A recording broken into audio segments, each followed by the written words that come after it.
On today's Denial of the Day, we have the owner of three companies, all in emergency restoration. His name is Rico Leone. He does fires, floods, roofing, and PDR. And something that we might get into, he'll have to lead that charge, but this man's going to be on national TV, which is pretty crazy. Yeah. It's I'm getting used to the idea. We've already finished one episode. I can't really talk about too much. I can kind of maybe talk about the premise, but Okay? I can't like about the name of it or anything like that. We're shooting our second episode June 1st, which is exciting because it is a lot about what you and I kind of go through. It is about the good, bad, and the ugly in construction and what happens when and what you do when you get screwed over. So Right. it is in the same kind of ecosystem that we're in already. So Great. Why don't we get to that? Kind of save the really juicy stuff for the end for because I want sure. these people to really listen in and get the best of what we got going on. So, in a few sentences, just tell me like who is Rico Leone and what do you stand for? What do you do? What is like tell me about your life.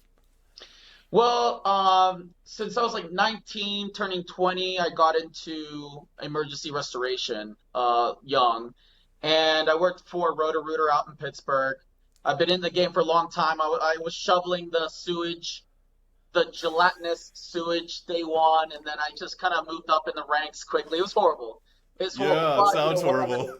I'm gonna tell you something right now. Like if you could work every single day for a couple years in this industry, out east, out in Pittsburgh, you grow thick skin. You learn a lot, and so I started there about 5 years ago. I came out to Denver. Actually, I didn't come to Denver. My vehicle broke down here about 5 years ago. I was gonna work in LA, do an LA thing, and just never Wait a made it. second. So you were actually driving to LA and your Yes. vehicle broke down in Yeah, Denver? I was like, Denver wasn't even on my top 15. It wasn't even in my radar. I was like, you know Wow. what? I don't smoke weed and I don't ski, so this wasn't the place for me. And The only two things we obviously, do in Colorado, yeah, exactly. It's misconception, but you know what? I right? fell in love with Colorado, and then I started looking for work in what I knew, which is emergency restoration. And that was the moment where I realized I felt like an adult amongst children. You know what I mean? I feel Mm. like for the so many years I did this in Pittsburgh, I came here and everyone here is so green, like on everything, just on how they bring in the business, what they do, and all kind of stuff. And then I started I worked for other companies, made them Sure. millions. They never paid me. So story of everyone's life, getting screwed out of money, whatever. Yeah, well Um, that seems so common in the restoration industry and I don't know why. I mean, any thoughts on that? I know exactly why. It's because a lot of companies they don't know how to manage money. So if your Sure. money management is bad, then at some point for the viability of the company, you have to fire people or screw people over to keep the Oh, it's lights tough. on. It's Sure. some companies they have too much overhead. So like Sure. I've worked for corporate, I've worked for small mom and pop, and I've worked for large mom and pop. And I took all the good, bad, and the ugly, and I learned a Yeah. lot from all of them. But the biggest issue, biggest mistake that a lot of people do is they have too much overhead. They spend too much money, and then when the books are really tight, and then you let go of the people that work hard for you. And when you let go of people that work hard for you, you screw them. You screw them. You kind of just screw them over, and you get to the point where you just keep getting screwed over, or you start your own business and go all out and just do everything in house. You know what I mean? Just do it the way that you want it to be done, which is Yeah. what I did. And I did it in every industry. So And we'll get to that here in a second. What I really want to hear from you just a real quick synopsis because I don't want to get too deep into it, but say yeah, you're looking to get into the restoration industry or say you are in the restoration industry, roofing restoration, hail, wind, fire, smoke, whatever it might be, water mitigation, and you don't want to get screwed out of the money that somebody owes you. Is there a way to protect yourself? What did you learn from that lesson? you know what? Depends on the state that you live in because there's laws in Denver that protect and also not protect you, and Sure. there's rules in other states. So it really depends on what state you're in because I'm in a lot of groups where the guy's like, "Hey, my boss just let me go. He owes me $15,000." and what do I do next? Sure. Well, a lot of the times, do you want to spend $15,000 on lawyers to collect $15,000? Like, it's kind of brutal. The answer is a little bit brutal. Like, it Yeah. depends. Like, if you're in an ownership with somebody and it's a contractual agreement, yes, go after them if they try to do something like that to you. Yeah, But if absolutely. you're an employee or even a 1099 contractor, it's very hard to enforce getting paid on certain things. You know what I mean? Like, hey, I sold that job, but it took 6 months to get paid, but they fired me in 5 months. So a company in their contract, it'll state that you have to be employed by them when they collect to legally have that money. So what a lot of companies do, like for me, they had me sell millions of dollars, and before I could collect, because in construction it's months out before commissions come Sure. in. Yeah. Before you collect, they could let me go and keep all that money legally. So really, what you want to do if you ever want to start a business, I think it's expensive trial and error. So if you work for a company, Absolutely. work hard, learn the people, meet the people, have those people love you, just build your pipeline, build connections, and everyone's a professional liar in our industry. They're like, I'm the best, trust me, da da da da da. Like it's very difficult to find who's good and who's bad. So I tell a lot of people like you're gonna get fucked over. It's gonna happen. I hope it doesn't happen. Sometimes there's a lot of owners out there that do the right thing and take care of their people, and those are beautiful people, and I hope there's more of them in the future. But in this Yeah, industry, it's so brutal. People for justify sure. not paying you. In their brain, they're like, "Hey, I got to feed my kid. Fuck you. Like, I'm sorry, but I got to keep the lights on," and they justify it in their head, whether it's right or wrong. Totally, I So, do. if anyone's trying to get into this industry, learn from the companies that you work for, 60K a year, 70K a year, 50K, whatever you're getting paid. Learn, and then before you jump ship, all those mistakes that those guys made and all the things that they did right, you take that with you. Then you can start and it's hard work. It's hard work. I remember I had to make decisions between rent and truck payment. Like Yeah. when I left and I didn't have like a consistent salary, there were those times where I just had to make a decision. It is what it is, but I knew I could never work for a human being again. I could never work for another. It was I couldn't do it. Yeah. So, if you're that type of person that just kills a game and you've already proven yourself that you could kill it, learn the industry, save some money, learn about marketing, keep some of those connections. Like if you look me up, I have nothing but phenomenal reviews because when I started my True. business, I met all the estimators. I met all the people in content. I met all the GCs. I met all the plumbers, the electricians. I met all those people, and I knew who was good and who was bad. So when I started it off, I had like kind of a little mini dream team, which Yeah. helped me grow so quickly. But I would always tell people like, do your time. It's better to do trial and error on another company and learn from them than starting your own company and doing trial and error for the first time. For sure. And it might not be your fault, but one of your contractors steals money and now you have to pay 15K out of pocket. Do you have 15K? And if you don't, are you okay with getting a 1-star review at the beginning of your business? It's a hard thing Right. to overcome, making those decisions that are like to make your reputation look good, keeping that reputation and maybe losing on jobs, keep that Right. reputation, which is it's all none of it's easy. None of it's easy. You just have to kind of keep trucking along. But going back to your question, it's determined on the state, determined on the contract, but it is what it is in this industry. Like it's very Totally. hard to, what you're gonna sue. Okay, cool. Do you have money for a lawyer? You need the money that they screwed you out of. You need that money to sue them. They're Yeah. actually And gonna or use move on to the next job. yeah. It's I tell people all the time. Like I have friends of mine. They got screwed over out of like 200K. It's a hard pill to swallow. Hard Yeah. pill to swallow. But they had that chip on their shoulder for like years. three Right. years. Oh, Tony screwed me over. Oh, I made him millions and da da da. But think of this 2.5 years a bit of him crying and bitching where he could have refocused, said, fuck it, refocus and go hard and Right. bring in more work and have a positive outcome. like I get it. You know, people have been screwed out of, dude, I've been screwed out of millions of dollars, millions. So it's not easy because it's taking food out of your kid's mouth.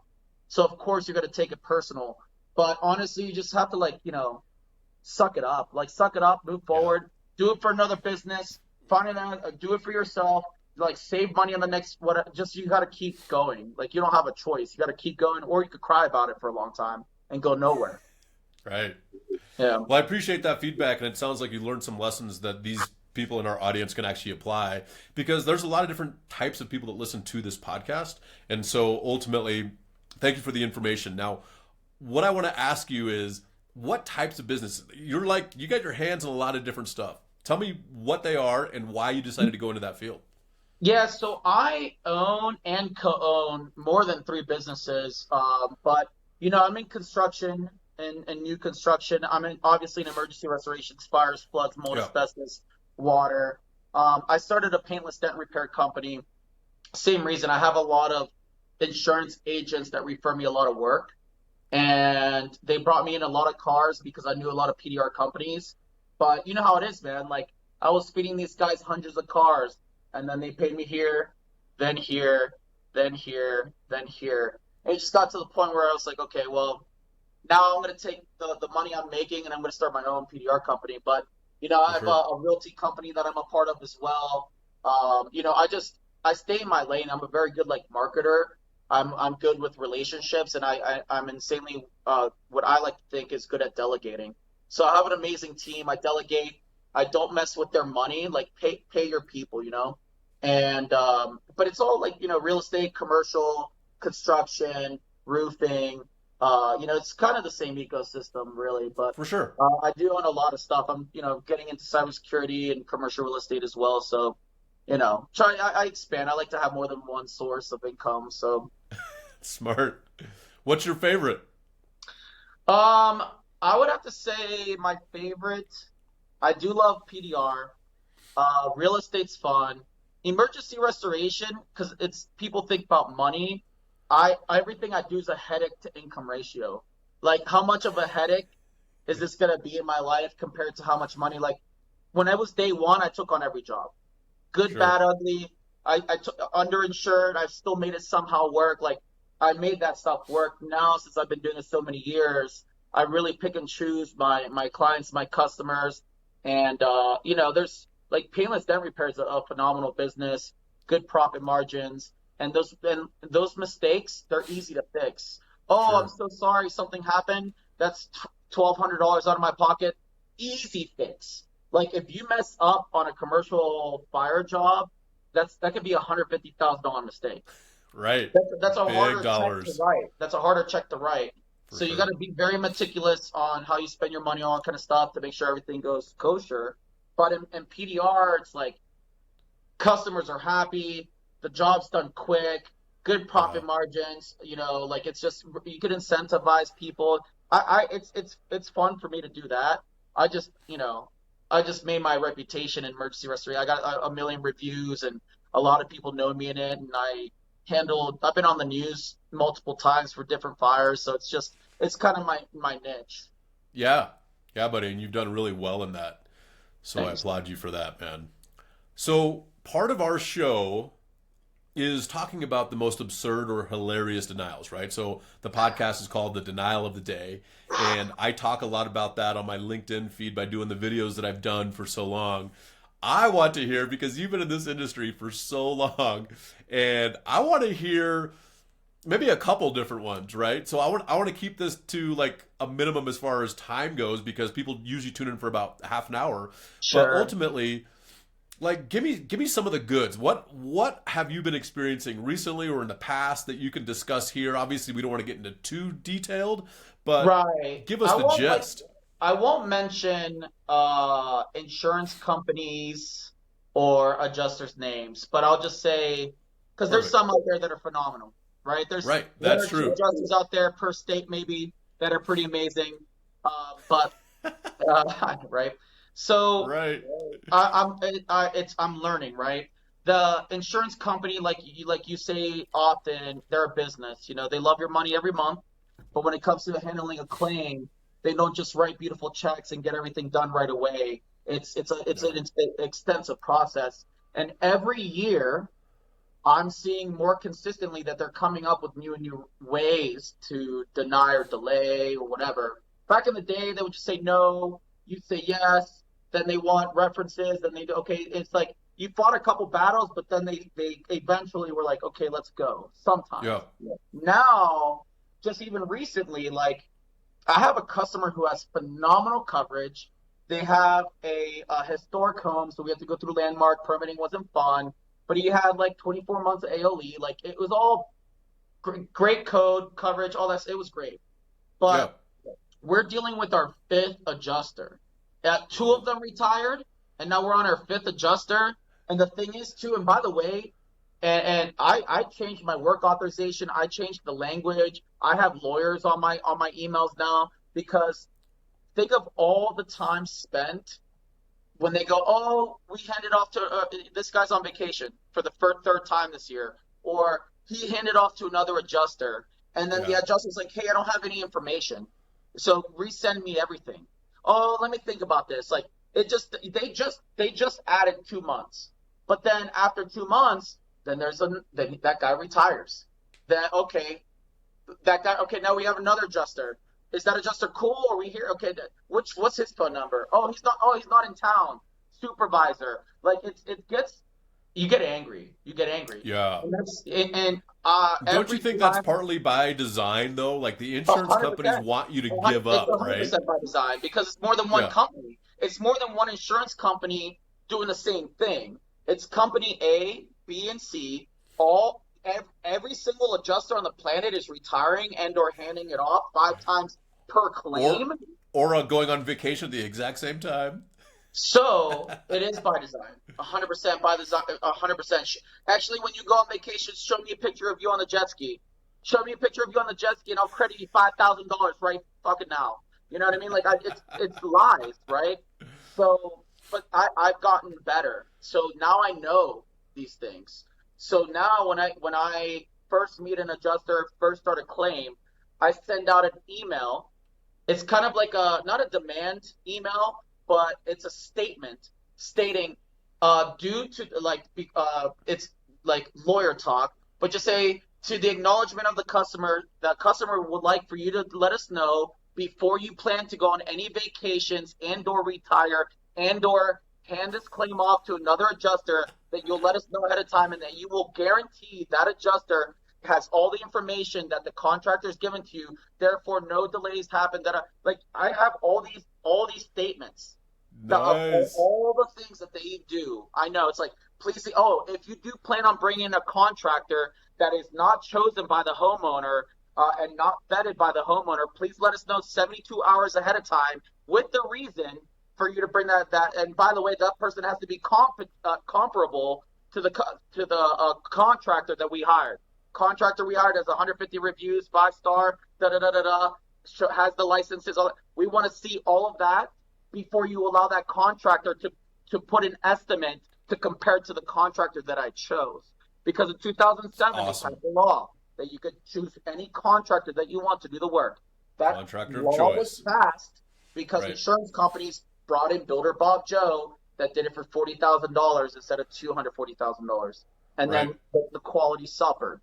Why else would they make a law about it? So now I know you have to be preemptive. I'm going to assume there's going to be 3 adjusters on every claim. So now I'm just trying to save the customer stress, time, save my time. Time is expensive. You know what I mean? Like, if they delay 3 months, I have to pay everyone 3 months longer for the same job. So it's like, you got to get smart. You got to have your contracts in place. You got to let the customer know these are the things that you will encounter. You're going to encounter these things. Like it's the good, bad, and the ugly. You know what I mean? Just be honest with them. And all the ways that companies try to delay the process, if you nip it in the butt in the first email, to the request of the homeowner, we would like to know boom, boom, boom, boom, boom, with explanation of boom, boom, boom, boom, boom, boom, boom, boom. Please, by the way, hit reply all on the email thread.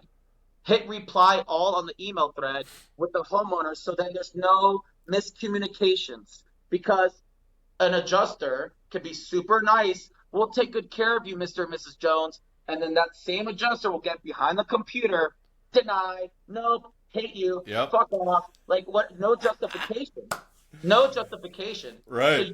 So you gotta be on top of your shit now. Like, you have to be. You gotta be smart. Yeah. So now, so you're discussing exactly what the next phase of the denial of the day is like, what did you learn? And it sounds like you've learned so much from the runaround, right? And so we as public adjusters, that's what we deal with too, is they try to do this, they try to do that, they try to do this, they try to do that. So it sounds like you have found some really good templates that you use because of the terrible experiences with adjusters, and now you're able to really put that into practice in your business and get you better results. Are you seeing just like reduced time? Are you seeing increased payouts when they try to diminish your payouts? What's happening on the insurance claim side? It's not an increased payout, but they always want you to justify things. But once you justify things, they still say no. So why did you have us justify things? Right. So it's these weird little things where we also have to put them accountable. Like, hey, you need to justify why you're not paying. The homeowner wants to know. And they have a requirement to do that. Yeah, the homeowner wants to know. By the way, they can tell me to fuck off, but they can't tell their customer to fuck off. By the request of the homeowner, you need to justify why you're denying these things in full explanation, and then we need to agree upon that. So, like, I did create templates, and it saves time, because 3 months, 4 months, I mean, this is a stressful situation for homeowners. Their house is burned down, they lost everything. Like, the only time they're happy is once the house is completely built, but that could be in a year and a half. Like, permitting in Denver could be months and months. Used to be a week and a half. Like, engineers and architects, it used to take them, 2 weeks to get everything in order and turned in. Now it's taking them months. And the draws from the mortgage company, from the insurance to the mortgage company, and the mortgage company to us. It's delay. There's more than one person delaying things here. Right. So you have to just be insanely communicative and have a process that you enforce. It's because what happens is, in all companies, someone assumes somebody else is doing the thing, and that's how things get. Nobody's doing it. Yeah, no one's doing it. They're like, oh, Bob should be doing it. No, Grace is doing it. Actually, Matt should be doing it. Brad is actually doing it. It happens always, but you have to you have to have a dead set process where it's like, you get the information, I want it now. Grace is gonna turn it in, prove that she turned it in. Next. Well, and you don't want to be the reason that it's being delayed any further, right? And if you can try to take that slack out, is what I call it, take the slack out of the claim. Mm-hmm. So real quick before we move on to the next question and kind of your experiences, or if you have another denial of the day, that'd be awesome. Nice. I want to talk about the 4 Ds, right? The 4 Ds, what the insurance company tries to play, right? So they either diminish your claim, meaning they underpay it. They delay your claim, like what you're talking about. Yeah. They deny the claim outright, and they force you to defend their bad behavior in court by sending it to an attorney, right? And so that's what we deal with. I mean, you deal with it all the time. We deal with it as public insurance adjusters all the time. The question is, right, how do we overcome that? And I have my answers, but I want to hear from your perspective. Like, what do you think, like maybe the top 3 things that you do to overcome delaying, diminishing, denying, or defending? What are your thoughts on that? You know what? I go about every single job like it's gonna go legal. A lot of them go insanely smooth, no issues. Not all claims are huge, but the bigger claims, it's a battle. Grab your shield, grab your sword. That money they're not gonna just hand it over to you. So one is over-inform the homeowner. Let them know the good, bad, and the ugly, all of it. And then, be teams with them. Say, hey, you know what? There's times where they're going to never speak to me, ignore me, take weeks to get back to me. But there's times where if you call them, if you ask for their supervisor, if you say, hey, I want this back within a couple days, you can help this process go quicker. So it's being a team with the homeowner. Make sure that you guys are on the same side for a final outcome. Also, that first demand letter where it's like, hey, we already know your tricks. So to the request of the homeowner, please hit reply all. If you hit reply all, he can't be a dick. He or she can't be a dick to us. The homeowner's watching. Mom and dad are watching. You know what I mean? So there's everyone finds a tactic on how to delay, defend, whatever. We have to be preemptive, and we have to do that by communicating with the homeowner. Let the Right. homeowner know this is what's going to happen. This is okay, cool. If we work together, it could go a lot smoother. I've tagged you in on because we can't speak policy. You can. So Right. like we know it. We know our shit, but we cannot. They're like, "Are you a licensed public adjuster?" And I'm like, "Nope. I gotta tag you in." You know what I mean? Right. It takes sometimes it takes a village, but a lot of homeowners, and I'm in the industry and it's recession proof. When the economy's good or bad, the money's there, whatever. But I hate it internally. It hurts me to see people go through this where it could be so much Yeah. smoother and better, but it's like it's all intentional, and I hate it. Intentional, Like I 100%. tell adjusters, would you do this to your parents? Would you do this to your parents? If this was Yeah. your parents' house, is this how you would treat them? Like, would you, okay, if it's a $800,000 job, you're gonna release 100K? Like, why are you doing this? Like, why? Right. It's just it's horrible to see. And again, not all adjusters are like this, but I'm gonna tell you right now, the adjusters that care about the client and write the good checks and are very communicative, and those people don't have jobs very long. They don't have Right. jobs very long. They lose their jobs quickly. Hey, Linda approved way too much in the last 10 claims. Yeah. Either fired or different position. Do you What I know what they mean? call that? Do you know what they call that in the industry? They call it leakage. Leakage, Think yeah. about that. Too much It's leakage. So Linda, you I need to call you into the office here and tell you about your leakage because it's too um, excessive and you can't work here mm, anymore because you're paying claims too fairly. What? yeah. That doesn't make sense. I see it, dude. And I have customers of mine that has forced place policies. I'm Yeah, more I tough. consult more than I could do anything else because those are the worst situations. And it's I had a customer that was so happy with our work. She referred her friend who just had like a water claim, all kind of stuff. Same thing, like insanely underinsured, had a contractor steal money in the first time, all this kind of stuff. Didn't have the money to do this. Like they wanted upgrades. We were explaining change orders, out of pocket stuff. And it's just it's interesting because they're like, well, why wasn't the claim process the same? I was like, Right? the adjuster and the company that you were with is phenomenal. She wrote a check. She wrote another check, another check. We got that project done in less than 3 months, Nice in and work. out. Like, and I'm talking about that was a Yeah. lot of work. And I was like, feeling good. And then over here, same size job, nothing crazy. It's the coverage was but that adjuster was nowhere to be seen. He wrote checks for like $10. You know what I mean? Like it was just nothing that we could Made it work with, difficult. and it was a bad claims experience. You know what I Yeah. mean? So it's like it really depends on, and it's worse when customers don't speak English well. If it's Sure. like Asian or Spanish speaking customers that don't speak like very good English, they're taking advantage of the most. The For sure. most. I They go, see oh that. yeah, this is how it's supposed to be, and I see it all the time. I think I speak Spanish fluently, and a lot of my crew does as well, and I can speak insurance fluently, but it's I see it so often where I'm Right. just like lawyer. I tell the customer, lawyer up, lawyer up. They're going to grossly underpay this claim.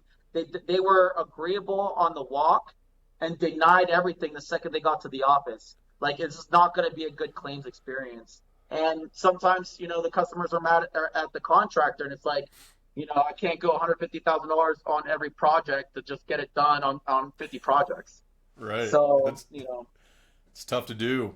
hmm Well, brother, um, if you had to put everything in a nutshell as far as what you have learned from that experience, right? Because you and I can only really do so much. We yeah, can't overcome bad policies, right? So hmm say somebody has a really good policy in place and you get involved.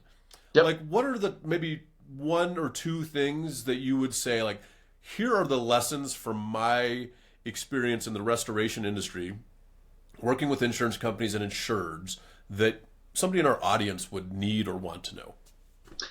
Well, you know what? Know which battles you're getting into. If I could go back in time, there's a couple policies that I couldn't do, that I couldn't work with.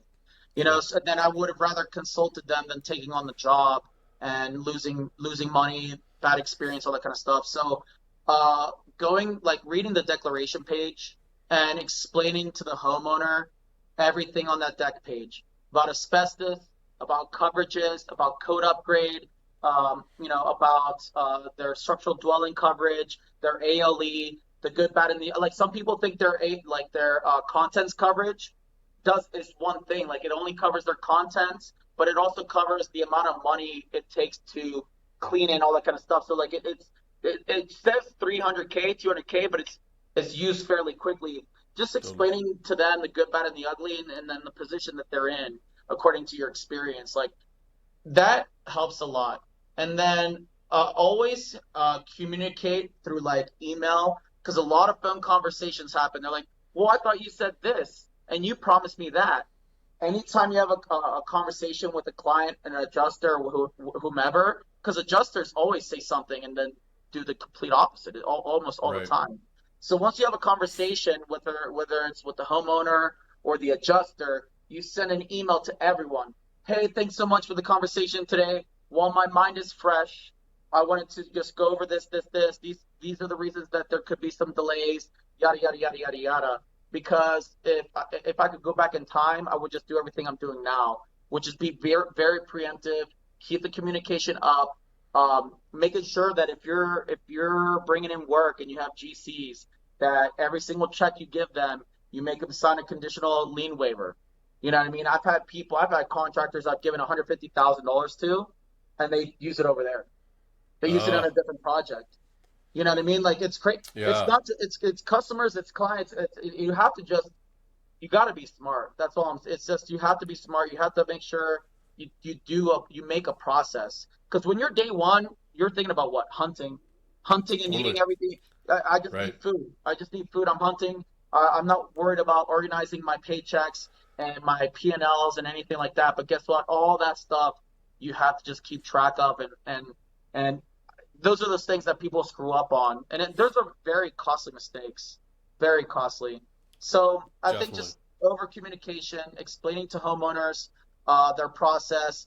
I don't come from a place of desperation. I like to just let the customer know good, bad, ugly. They say, oh, can I bring a guy that does this? Can I do this? And I say, yes, no, no. Make your decision, do your due diligence. But when you go with me, just know, like, I came here to play. Like, I know the game. I came here to do this. There's going to be times it's going to be stressful. We have to work together. You know what I mean? Because a lot more claims have gone to legal now than ever in my experience before. It's almost like half of them are going legal, which is insane. Yeah, and it's horrible too. Like, it's not I see that what the customers have to go through is not fun. Like, I think I've done hundreds of projects, like, just under my company and companies, and I would say, like, through that hardship, I would say maybe 8-9 families got wife and husband got divorced through the process. Like, it's just so much stress. You know what I mean?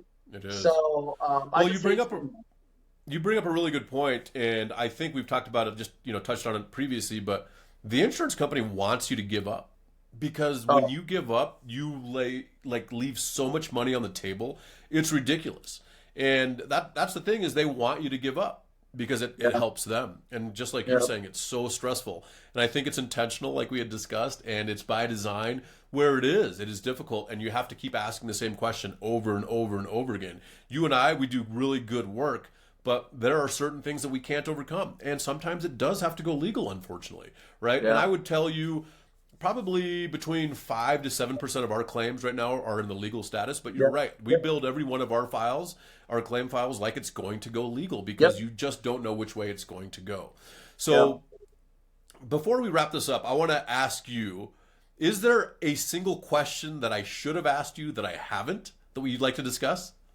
Oh no, you got it pretty good there. You covered your bases on that one.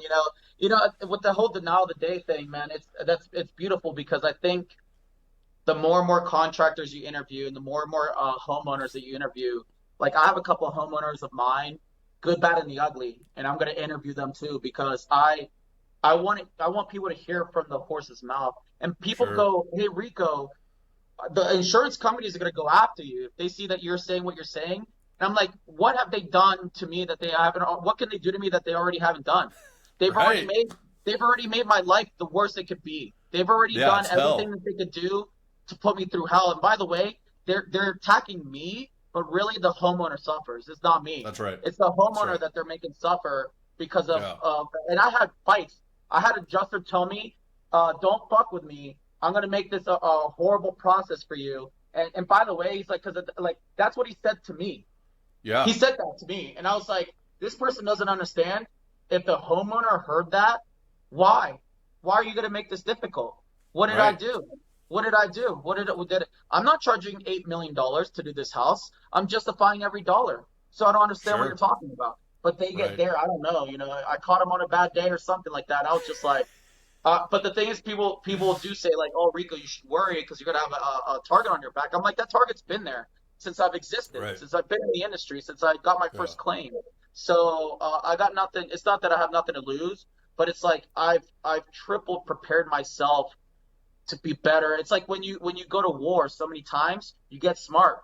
You get Right. smart. You get, oh, we lost that battle. This is how we go about it. Like, and then eventually you start winning your wars. You start winning them Right. all. You know what I mean? Because you're Well, strategizing.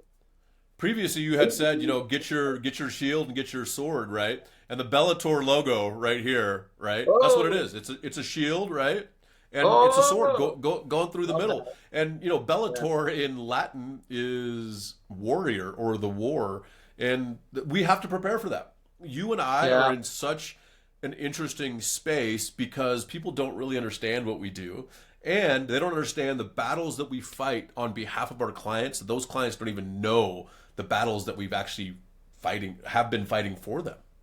Oh, yeah. And it's Yeah. even better that they don't. Like I tell them sometimes, like, hey, we're like the CIA. If you know about us, we're not really doing our job all that well, right? I want to Right. do everything we possibly can without having to involve you and the emotions and all the stuff that's going to be dragging you down because it is. It's Hmm. sometimes really difficult. So before we wrap up, I know I said that previously. There is Yeah. one thing I want to ask you about. Yeah. Can you talk about your TV show? Let us know. I'm not going to say anything because I don't know what is able to be said or not. But tell us, you're gonna be on national TV. That's super Yeah. exciting, by the way. It's Congratulations. national, and it's going to be on a couple streaming networks as well. So it'll be Wow. international as well, and in a few different languages. So that's kind of cool. But the premise of the show is, when homeowners when they get screwed over by bad contractors, you know what I mean? Like the contractor takes $50,000, spends $5,000 on the project, and then asks for more money. And then Mm, when they ask for more money and the homeowner's like, you need to do more work, then they go, you're not going to pay me? They put a lien on the house. Who oh, helps that homeowner? You know what I mean? right. And does the homeowner That's have tough. $15,000 and for lawyers and stuff like that? So the premise of the show is when contractors do that or insurance companies do that, they call me. I come out with my team who's insanely experienced, and we help that customer either confront that contractor and say, hey, you have to prove this. Where'd the money go? And we give a chance to the contractor to make up for what they did. And if they don't and they run, then I take the project over. I make the house awesome, and it's a good outcome. But I'm not really trying to be like to catch a predator or anything like that, where it's like I'm just gunning everybody down, cutting heads off. As much as I love to do that, I do want to help contractors. I want Right. contractors to be better. It's not just that I'm the best and screw you. Like we all make mistakes, but I want Right. all that knowledge and trial and error that I've done, like contracts, what to have in a contract, how to protect yourself from the homeowner being shady. Like it's not always the contractor being bad. Sometimes the homeowners take advantage and think that the money is theirs. You know what I mean? So it's this weird concept, but part of the show is I do help people, but I also like to help the contractors be better. Like everyone's always like the contractor's the bad guy. They're not always bad people, but they do make very expensive mistakes, and it's if they man up and take care of them, or do they run Right. away and blame it on the homeowner. So I just want to make people better. I hope the show does really well. We signed 8 episodes, but it's mostly because I want homeowners to be smarter, and I Sure. want I want the contractors to be better too. So it's like, Definitely. do some good on both sides. That's So that's incredible. much I can say about it. Congratulations. Yeah, What's thanks. that? That's as much as I could say about it though, because now since it's a show, because we did the pilot. When it's the pilot, I could be like, "This is the show," and now since it's real, Uh-huh. now I'm like, those contracts and blah blah blah. And I could only say so much, but that's definitely the premise of it. Wow, man. Congratulations. That's a Yeah, huge thank you. deal. I've seen you come up and I'm so proud of you. This is Yeah, thank you. amazing, brother. Yeah, It's you knew me day amazing. one. You knew me. I think you knew me, baby, day one. I think. Yeah, I think Yeah. it was 4-ish years ago. And we met, I think, because I was Wow. doing the denial of the day videos on LinkedIn, right? Oh my God. So, Yeah. dude, incredible. So I'm gonna sign off like this. I want to just thank Rico for being with us today, sharing and imparting all sorts of wisdom. I appreciate you for being here. Any last parting words? Dude, I appreciate you having me on. It's an honor being the first guest for sure. And Yeah. you're a beast too, my man. Don't forget. Thanks, brother. Appreciate you. Let's give it up for Rico Leon. Good. I like Thank you, my that. brother. Thank you, my brother. See you, my dude.